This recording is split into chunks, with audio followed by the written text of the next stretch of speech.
Oh, no. No. Hello! Welcome! Welcome, everyone. Welcome to the show. How are you all doing tonight? We are here. We out here. Movie Club, episode 2. That's right. You couldn't keep me away. This one, I might not go into that much I mean, we'll see. We'll play it by ear. I don't think anyone's going to watch this, but I'm going to do it anyway. Hello and welcome. My name is Cabot. I am the host of this show. This is a little thing we do called Movie Club. We talk about movies, we discuss them, we spoil them, we talk about the plot, and we talk about what we think of the movie and different interpretations and trivia and whatever, our experiences with it. This week's episode, we're covering Horse Girl. Horse Girl is a movie that came out in late January 2020. What a time in the world to be alive.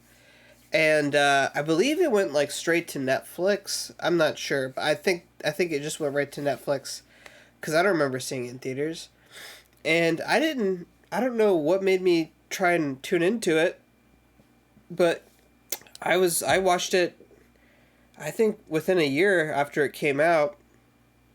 I had seen no advertisements for it, no trailer or anything. I was just like, what's this? And honestly, I think that's the best way to watch it, is going into it having no idea what you're about to watch. Essentially what it is it's a kind of, not a horror, but like kind of a scary, suspenseful movie, not sort of. It's kind of like a study into people, like mental illness, specifically from the point of view of someone who has it. And I think it does a very, very good job of capturing how frightening it can be to not be able to trust your own thoughts and know, like, if your brain is telling you the truth or not. I think it does a very good job. So right off the bat, we got to give credit where credit is due. Allison Brie, she kills it in this movie. Hold on. She's incredible. The movie was written, well, so like how it worked is, the director of this movie, I'll tell you his name in just one second, he actually wrote the screenplay for this movie, but all of the dialogue in it was improvised.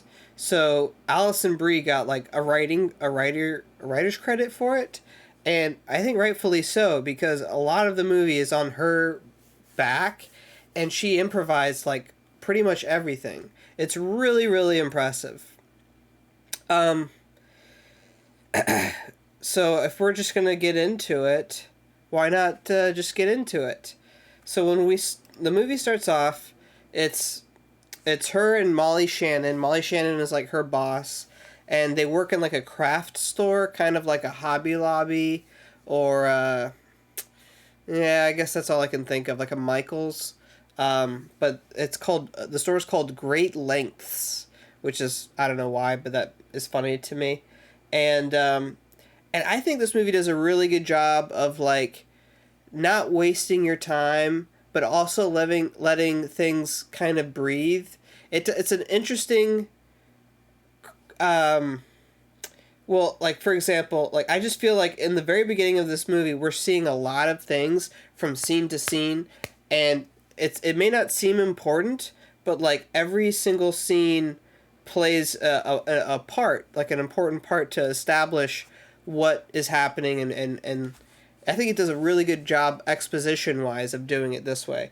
So we cut from her working at her job, which she seems to like, and then now she's at like a horse stable, and so she's there and she's like talking to this girl.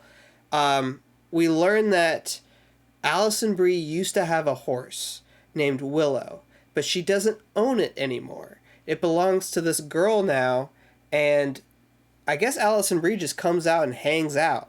And you can tell, like, it kind of, like, makes the people who... Oops, sorry. who work there a little nervous. They're like, "Oh, great, she's here again," but like clearly they don't want her there. Um, that's the thing. In the beginning of this movie, you get the sense of like she is deeply sad and deeply lonely and has no friends. She has Molly Shannon at her work, but her apartment, she lives with a roommate who's like not nice to her and her boyfriend who's not nice to her. And she basically is obsessed with this show, which is kind of like Buffy the Vampire Slayer, sort of. Like, gosh, what do you call it? This honestly I thought was really funny and really good that they created an entirely fake show for this movie for Allison Brie to like be obsessed about. And it's called Purgatory, and I would unironically I think I would watch this. Who says heebie-jeebies? Fine, sorry, geez, I forgot we're not supposed to have feelings. Oh god, it's so funny. I love it so much. But anyway, so she's throughout the movie we watch her watching this fake show that was also created for the movie. I love when when movies do stuff like that. But so like that we can tell like that's like her safe place sort of a thing. And then so that night she goes to bed, and this is like the first sense of like something might be actually wrong with her. Let me see if I can get the still of it. She is there's clearly something off about her. Okay, here we are. So the boyfriend of her roommate comes out, and he doesn't see her at first, but Allison Brie is just standing against a wall. Essentially, she's sleepwalking, but it's very scary. And guys, spoilers, I've sleptwalked before. I've done it. I've done it maybe twice that I know of. It's scary. I think this movie does a pretty good job of capturing what it's like when you wake up out of it. You're just like, what the fuck is going on? Where am I? How did I get here? And anyway, so Allison Brie, she's being super weird and creepy, and so this continues to happen throughout the movie. A thing that like it does pretty well is like we're used to movies doing weird edits where like we're here and then all of a sudden it cuts and then we're in a car and then it cuts and then we're inside. In this movie it does that, but Allison Brie we're kind of seeing it through her perspective, and she is like completely loses track of time as to where like how did she get to where she is and where did she come from. Like that happens multiple times in the movie. I think it does a really good job of that. We cut to a scene where she is in a graveyard, and then we learn about that her mom had died like a year ago. So far, what we know about Allison Brie is she sleepwalks, her mom died a year ago, she has no friends, she lives with a roommate who's mean, and she loves this show Purgatory, and she used to have a horse, but she doesn't own it anymore, and she's obsessed with this horse. But like the people who own the horse don't want her around. They would like to get rid of her. So there's lots of like, it's setting it up to where it's like, oh man, this is like a sad, depressing character. And like the first kind of like major thing that happens is it's Allison Brie's birthday, and she invites. Well, she doesn't want to do anything. She doesn't have any friends. I get it. I've done that. We've all done it. But so her and her roommate invites her roommate's boyfriend's roommate over, and they start dating, and they have like, that's actually a kind of a funny moment of the movie when Allison Brie is dancing drunk, like very drunkenly, and she's like dancing like she's riding a horse. It's really good. Actually, let me see if I can like find it. Okay, alright, here we go. Alright, ready? She's like, she's riding a horse and drunk. It's really good. But so then we cut forward, we'll cut past this. So this is like whenever things start to get really weird for her. So that night, she she gets really drunk. She goes to sleep. She wakes up, and she is like teleported to this like weird white space. Um, this is her. Essentially, this is her dream, but she is dreaming that she is being abducted, and that there's other people there that are being abducted with her, and we're just trying to figure. At this point, they're like really not telling us anything of what's going on, but this is where things start to go down for her. So her new boyfriend Darren shows up, gets her number, blah blah blah blah, and then after that we cut to her going to visit a friend of hers. There, I don't know if they ever say her name, but apparently this is a girl that she grew up with, and this girl got in an accident with a horse and is basically has like brain damage, and it's bad. It's not good, but she's okay. She's just has brain damage.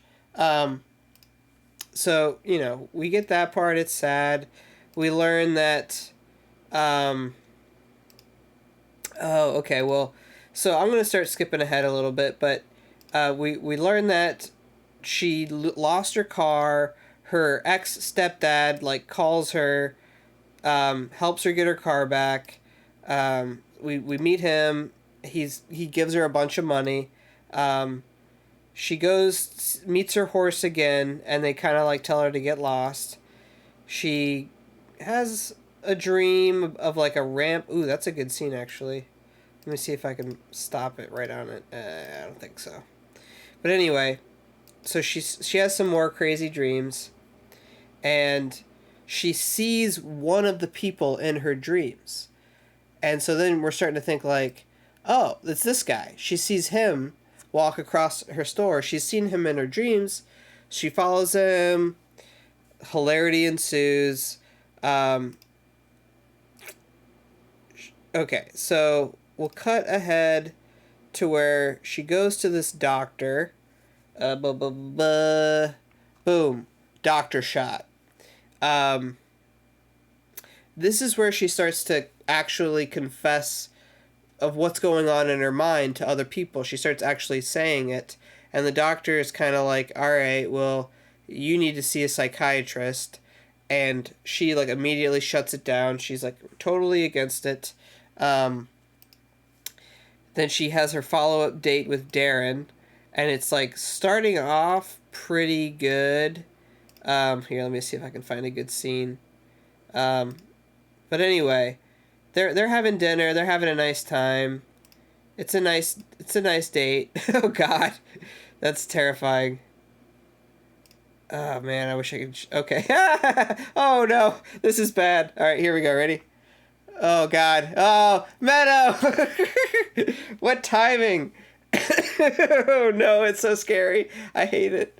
Meadow, how are you doing? We're talking Horse Girl. I'm just kind of going through the plot of it before we talk about the bigger themes of it. But so she's on her second date with Darren at this time, and she's starting to get a little crazy. Another thing this movie does is it uses colors really well. So like, whenever she's having her more lucid moments, there's a lot of like blues and greens on screen.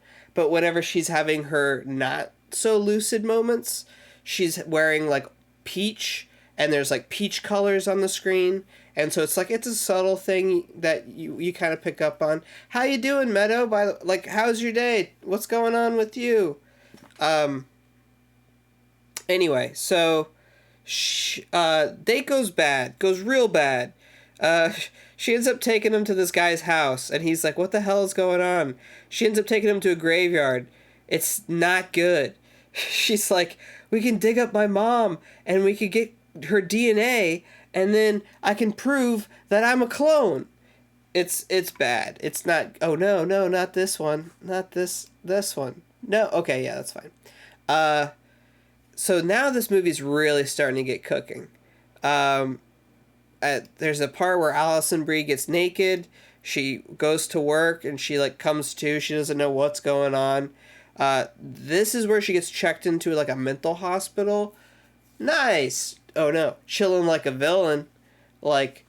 like $1 billion. I don't know. Hi, I'm glad that you're here. Woohoo! We got somebody here, everybody. Somebody showed up. Woohoo!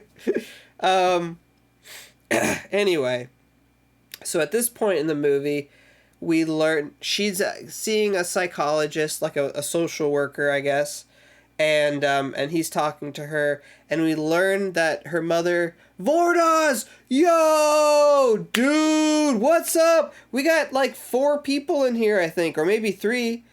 Oh, no good. No worries, dude. No worries. Well, I'm going to give you some minor spoilers, but I still think you should watch it. And I think the ending of this movie is going to make you want to watch it. I promise you it will, because it's fucking crazy.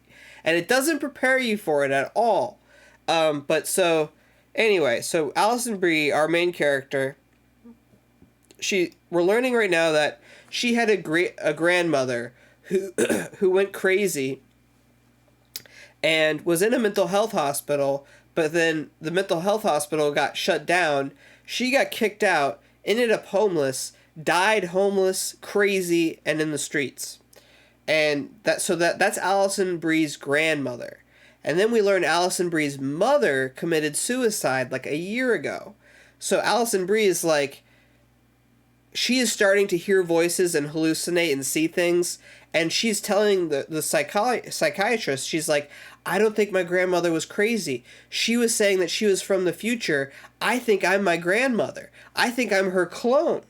And so it's like you really start to see how a crazy person, or how what we would consider to be a crazy person, to them, like, this is all very scary because it's real to them. And, you know, it is, but then also we get to see, like, okay, so mental health problems run in this woman's family. You know, some major traumas happened recently within a year. And, oh, yeah, man, it's crazy. So anyway, it's a pretty dark movie. It's pretty serious, but there's some crazy freaking scenes in it, dude. Like, the dream sequences in this movie are insane. And it's like, once you do watch it, we'll definitely have to go over and talk about it again. But so at one point in the movie, so at this point, she is in a mental hospital. She goes to bed one night, and here, let's see here. Well, anyway, she dreams that basically that she escapes the mental hospital. And so she goes on this, like, this dream sequence is the craziest shit in the whole movie. I won't go through it all in like super close detail because you should totally watch it. But essentially, she breaks out of the mental hospital. She goes to her place of work, steals a bunch of fabric, makes a ninja suit out of the fabric of this peach color that she thinks is a protective color that will, like, protect her against bad things. And so she makes, like, a ninja suit. She goes, and then in the ninja suit, she goes and visits, like, the guy that she saw in her dreams. She goes and visits her horse. She goes and visits Darren, the boyfriend that she scared away. She goes and visits her friend that got hit by, like, got the brain injury from the horse. And, like, she's, like, doing all this shit in one night. And then, like, she, like, cuts open some fabric and then steps through, and she's in a portal. She ends up, dude, it's so crazy. Oh man, I wish I could go back. I wanted to show you this scene, but I think we already went past it. So anyway, so here, I'll boom. Oh no, spoiler. I wanted to show you the ninja suit. Gosh, I wish I could find a good shot of it. Here it is. That's a pretty good one. All right. So she creates this suit, right? And it's made out of, like, this really interesting fabric. And so she's going around, she's doing all kinds of mischief. And I really like the little detail that they put to it. There's a scene later where she is sewing more of this fabric. And this is a guy that there's, like, this Buffy the Vampire show. Hold on. Let me take that over. Take 2. There's a Buffy the Vampire Slayer show. This guy's a star of it, or one of the stars. And so she is dreaming that he is sewing with her and they are making these outfits together. It's real cool. Um, so anyway, we'll cut past all that stuff. She wakes up. She's still in the mental hospital. And so we're like, did she leave? Or is she still there? They basically tell her, like, all right, well, you've been here 72 hours, so you're free to go. And they're like, what are you going to do? And she doesn't really, she doesn't give them an answer. She just kind of smiles creepily. And so then, next thing she does is she goes back. Well, she dresses herself up as her grandma in this pink peach color outfit, like the same color that, like, whenever she's wearing this, she's like kind of going crazy. And she steals her horse back. And so we're like, what the hell is she gonna do with this horse? But like, this is, oh god damn it, I keep doing this. So she gets the horse. She takes it into the woods, and then she lays down on the ground. When she lays down on the ground, her face, she's like looking up to the sky, and then like a bright light shines on her, and then she starts to just basically get abducted. Here, I'll show you. So yeah, so this straight up happens in the movie. So is it real? How do we explain this? Like, what happens actually? Is it all in her mind? Did she kill herself and like this is her soul leaving the body? Like there's so many things. You think it's all in her head? I think there's a really good argument for that.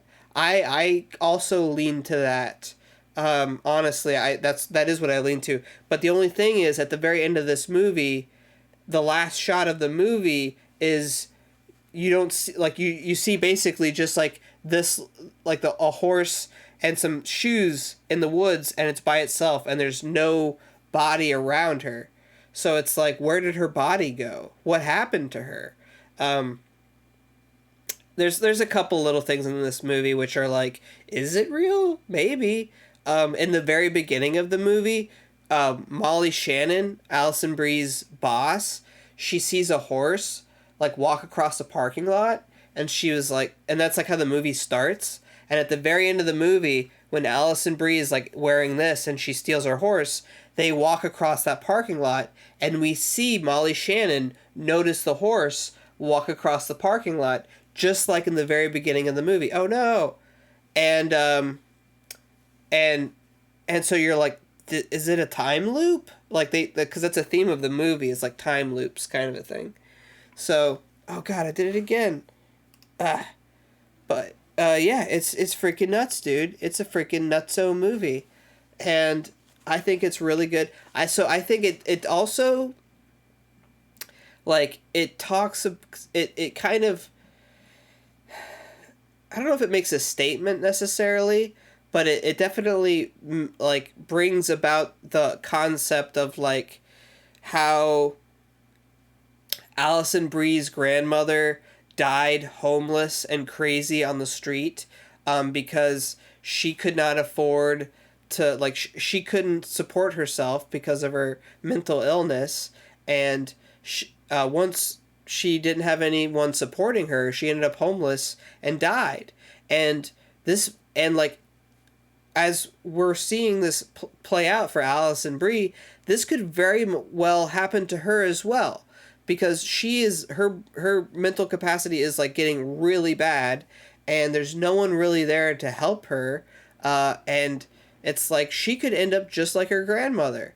And so it's not, they don't really necessarily like lay it out to you like on a silver platter of like, hey, look at this, but it definitely is an interesting like observation, or like another takeaway from this movie of like neo-capitalism and like individualism. You think her horse did it?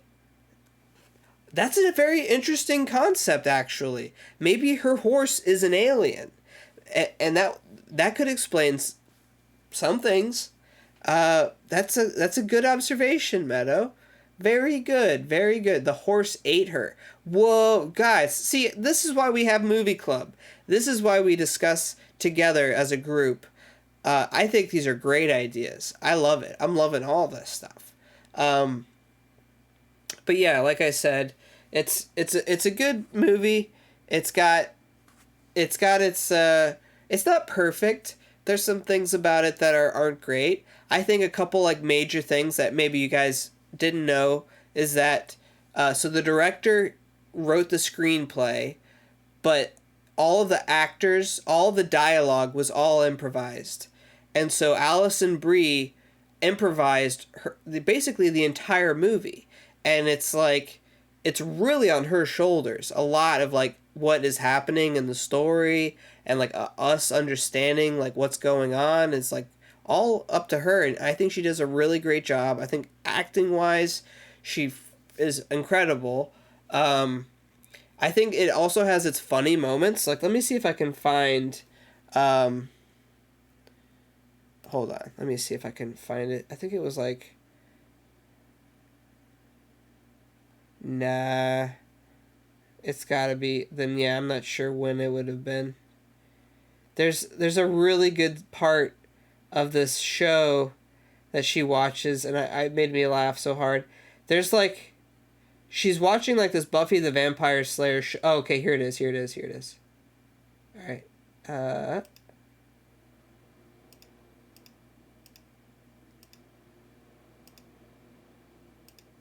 Okay, all right, here. All right, guys, here we go. Ready? So throughout the movie, all right, so in this movie, they also created a fake show and directed and shot this another show that the main character Allison Brie is obsessed with.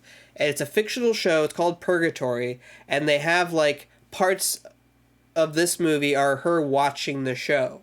And so here I'll play a little bit of it. It's really really good. It's really funny to me. No, wait! You're always 10 minutes late. Even if there's no traffic, you always eat dinner at 5 o'clock. Whenever you're nervous, you get a cute little wrinkle in your chin. Did you just say I was cute? I meant tiny. I didn't say cute. I didn't mean cute. I meant tiny. He's trying to seduce you. He's an incubus clone. Quick, Agatha, think! Damn it! Speak of the devil. Oh, I love it so much. Speak of the devil. I don't know if you guys could hear that very well. But yeah, it's like super cheesy and like predictable, but it's like it's Allison Brie's like comfort show that she is like obsessively watching. And it's like I can relate to that. We've all have our shows that are our comfort shows. You put it on and you've watched it a million times, but you put it on and it's like, I don't know, something about it. You're just like, all right, I'm good, I'm safe, everything's cool. Which is like a big part of this movie is like Allison Brie like using things to comfort her that are like her horse, the color peach, this show, the guy Darren from the show, like it's very, but yeah, so I think it does a really good job of like honestly showing what it's like, or at least like what someone who has this kind of mental problems, like mental illness, how it can be so scary and like just, I don't know. It does a really good job. You guys should check it out. Horse Girl, good movie. And the ending, it's like I kind of like that it's not clear, but like I was reading some of the criticisms of it online, and like honestly, it has like not a very good score. Like if you were to like look at the reviews, a lot of them are like 6 out of 10, 7 out of 10. Some of them are like 3 out of 10. Like some people really don't like it. But I thought it was pretty well done. There's lots of interesting details. I think it like pacing wise goes pretty well. There's some parts of the movie that I don't love. I don't love the whole tangent of like her going to the doctor, and like, but I guess it's like necessary. I wouldn't take anything out of the movie. I think it's all necessary. And it's a short movie. It's only like an hour and 30 minutes long, so it's not like you could cut a whole bunch of shit from it. But yeah, it's really good, guys. Okay, so we've finished Horse Girl. I mean, we can talk about it once you've watched it, Vordas. But I wanted to, guys, I'll leave it up to you guys if you want to vote for next week's movie. We can do option 1, Late Night with the Devil, or option 2, Morbius. Oh, you watched Joker? What did you think of Joker? Give me your thoughts. That's true. It is a little bit. It's a little bit more stylized, but then again, it's yeah. I thought it was pretty good. I thought a lot of people were like really really negative against it, but I thought it was actually pretty good, especially if you can like appreciate watching something that like it's kind of hard to watch. Like people had described Horse Girl as being like, oh, I didn't like, it's not like a feel good movie, but it's like I don't know, I think it's pretty good. But yeah, I enjoyed the Joker. I thought sometimes it was kind of hard to watch Joaquin Phoenix like do stand up as that person, as that character, just because it reminded me of seeing bad stand up, and it's like there is nothing more painful to watch than bad stand up. And then like hearing somebody like laugh uncontrollably is like very like disturbing and like unsettling. But yeah, I think you'll like Horse Girl. Yeah, no, definitely. You're absolutely right. It's just it sometimes it is like makes your skin crawl, but it's effective. It's what they're trying to make you feel.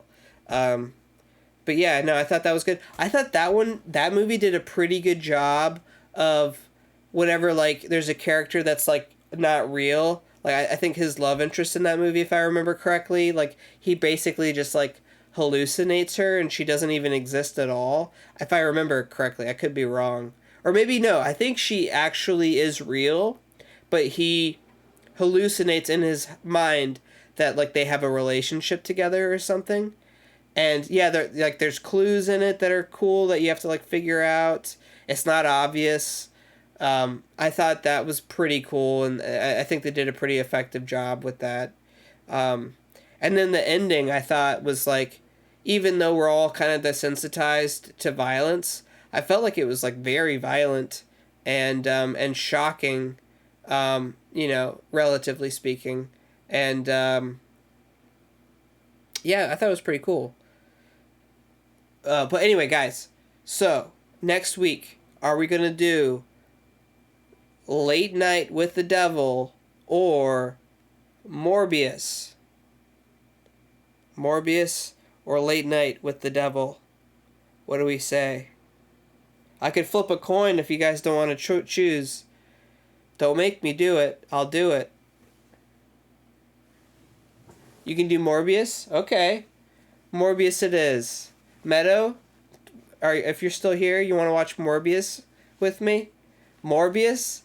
It's Morbin time. Hell yeah, dude. I've only seen Morbius once, so I don't remember it very well, so it'll be good going into it. And I'm going to really get into it. So another thing about the director of Horse Girl, he is married to Allison Brie. Did you know that? Did you know that? His name is Jeff Baena. And the husband of... not Allison Brie. My bad. Sorry, let me take that back. Aubrey Plaza. I don't know if I messed that... I butchered that, guys. Let's rewind. Do it over. Take 2. Did you know that the director of Horse Girl is married to Aubrey Plaza? They've been married since 2021, actually. And he wrote the movie I Heart Huckabees.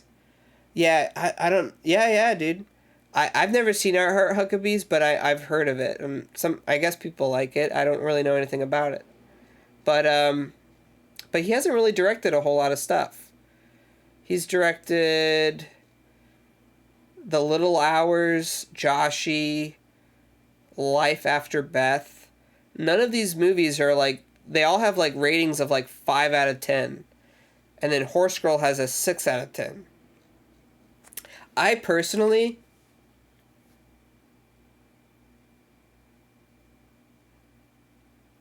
What? Oh, you talking about I Heart Huckabees? I'm down. I think for me, the reason why I didn't want to watch it is because I've seen clips of, like, the director was, like, really mean to the actors in it. And, like, I'm like, oh, I heard, you know, like, it's hard for me to watch it without knowing that the actors were not having a good time. You know what I'm saying? Oh, yeah, you didn't know that? Yeah, there's, like, a scene, I don't know if it's all the actors, but, like, there's this one, like, it's an actress, it's a woman, and the director is just being, like, super mean to her, and it's, like, kind of hard to watch, and yeah, so, like, I never wanted to watch the movie, because I'm like, well, I don't want to support, I'm cool with mind-tripping movies. I definitely want to watch bad movies, too. I think Morbius is good, Madam Web is good. I think they're fun to talk about. I think I'll take my whiskey neat, my coffee black, and my bed at 3. You're too sweet for me. Yo, local, what's up, dude? What's that from? I don't know what that is. How you doing, dude? Everybody's here. I can't believe it. Local, you gotta check out Horse Girl. We just finished talking about it. It's a crazy movie. Oh no, you're seeing a spoiler of the movie. I can't show you that. Bad local. Anyway, no, just kidding. Glad you're here. Hey everybody. Everybody's here. Check it out. Woo!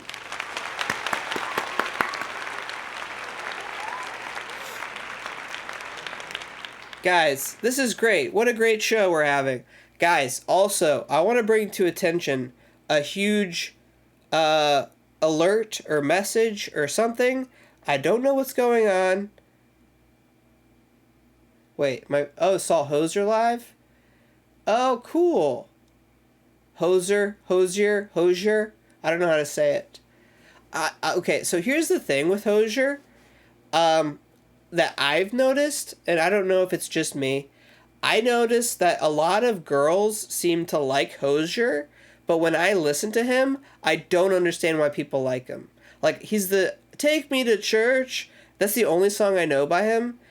And I just don't think I don't see what the big deal is. But then again, I haven't really listened to him a whole lot. But whenever I hear other songs by him, I'm like,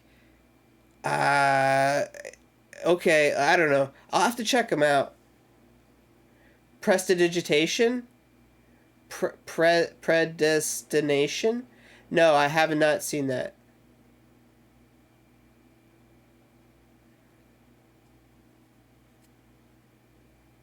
Predestination?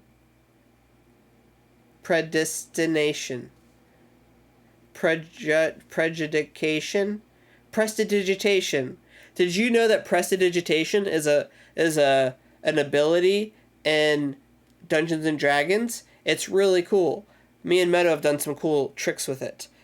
One time in a D&D game, Meadow was fighting an orc who had a shield, and he had a wolf with him, and she used prestidigitation to make his shield smell like bacon, and it made his wolf attack him, giving her the upper hand in combat. A time travel movie. Oh, you know what? That reminds me. I remember a time travel movie that came out a while ago. Gosh, I wish I could remember the name of it. But it got like all these really, really, really good reviews, and I'd love to check it out. But yeah, I'll have to check that out. Predestinate. I don't know how to pronounce it, but we'll check it out. But all right, so here's what I can do. Oh, well, I'll get it out because I don't have it near me. But oh God, come on, camera, you suck. Predestination. Okay, that sounds cool. But anyway, well, I'll write a whole month. We'll like plan out our movies in advance. But I don't want to give you guys I want to just give you guys like, well, I guess it doesn't matter because it's just you guys right now. Who knows? In the future, we might we might have more people show up. But I think keeping it like you guys like, oh, you got to watch this week's episode to find out what next week's episode is going to be. Gives you that little incentive, keeps them coming back for more. But I'll let you guys know what my plan is and like what I'm thinking. Thanks, Vordoz. I think I want to.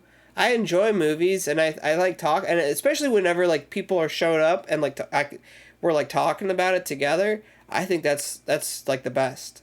So it's great. So I think you guys are the best, and thank you, Meadow, for showing up, and you guys for showing up.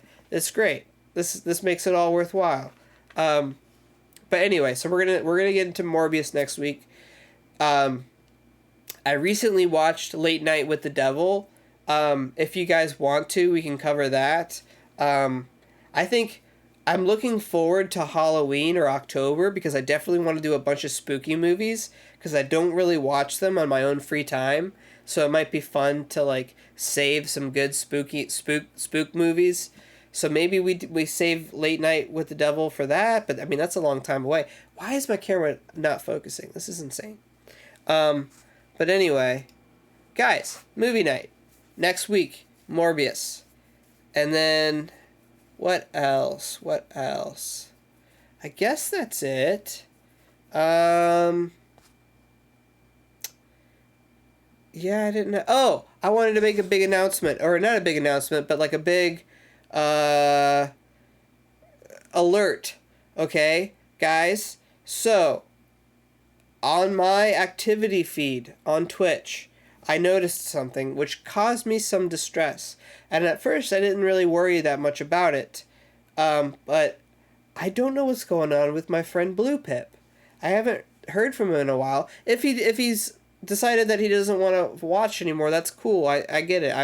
I used to be funnier. I don't know. I used to do better shows. And I want to get back into it. I want to do more crazy stuff. Have more costumes. Have more gimmick, like crazy silliness. Blue Pip, if you're watching, I promise I'll come back. But the reason why I bring it up is in my activity feed, I can see like so-and-so subscribed, so-and-so followed.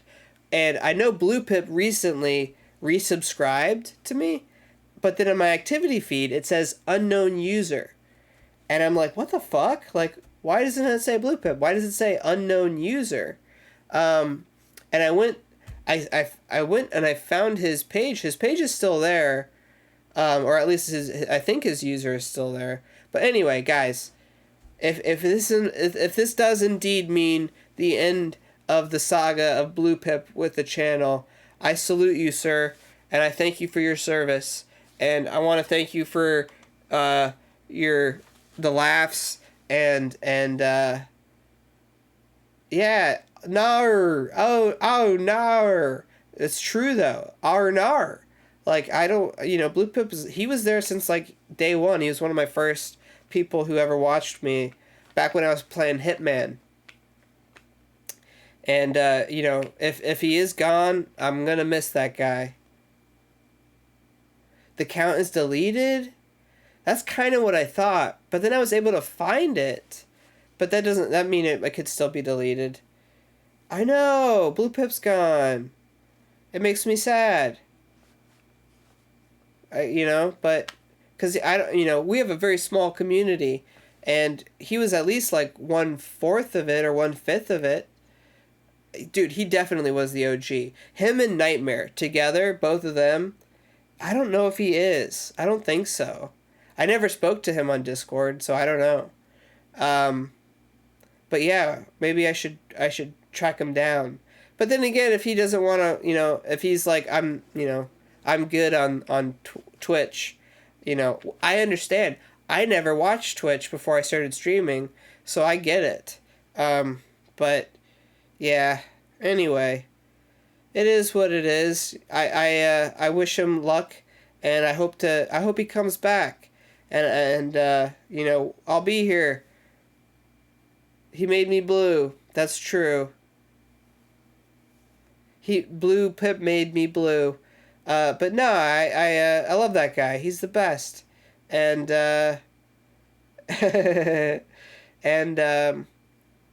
anyway, I just want to dedicate this stream, this episode to Blue Pip. I salute you, sir, with the Cabot salute. Thank you. And good luck to you, sir. But anyway, I guess we'll end it here. We'll end the stream. It was a good episode. Great. This is a huge, perfect, great turnout. I'm loving that you guys showed up. And I'll try and promote this so we have more people show up. Hopefully we can keep it to where it's a good, nice group of people that are cool. We'll see. We'll keep going. Either way, I think it's a good thing. It's a good, fun thing that we can all do. So we'll try and watch Morbius by next week, and we'll have a fun time talking about it. And then you'll find out the movie for the week after that. Who knows? It could be anything. Okay. Anyway, guys, thank you for watching. Y'all have a good night. Peace.